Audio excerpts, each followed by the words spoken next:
De tager deres egen medicin, og det er ikke bare noget, man taler om, men de skaber interaktion og udvikling i løbet af sådan et kort forløb som det her. Tror du så, vi kommer at træne nærmere Legoland i dag?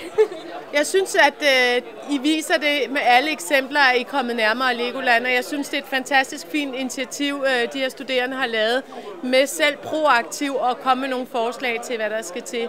Jeg tror, at vi er i et paradigmeskifte lige nu med den gamle verden, som ser på, hvad skal Norge blive verdensmester til. Men det er ikke så meget det handler om. Det handler om at få de norske studerende til at se verden som en legeplads, hvor vi sammen kan bygge hinanden til bedre mennesker og til en bedre klode. Det der med at suboptimere ved kun at fokusere på sig selv, den går ikke længere.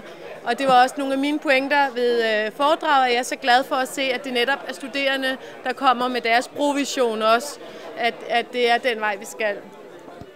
Det var et rigtig inspirerende foredrag, du holdt, og når du står deroppe, så bliver man bare så engageret og hører på dig. Hvad er din drivkraft?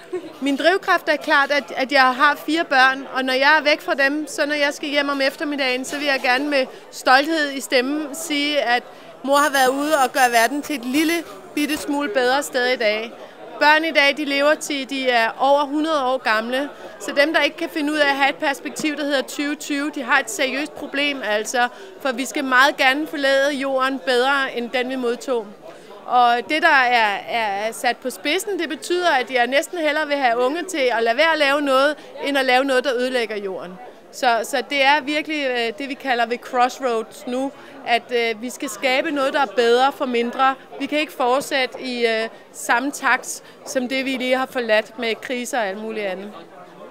Hvordan lytter du højere? Jeg lytter højere. Det er svært, når man er foredragsholder. Der fangede du mig.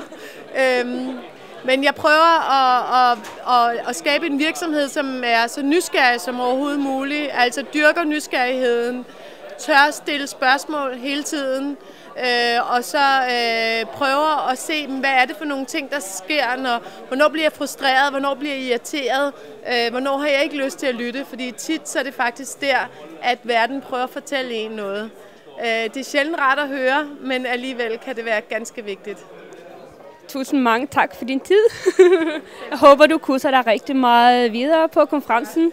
Jeg glæder mig, jeg skal i gang med workshop nu her, om hvordan man bruger fremtidsforskning. Ja, jeg skal også være med til den og lytte, og måske jeg stiller et lille spørgsmål efterpå. Lidt mere interaktion og ja, det glæder jeg mig til.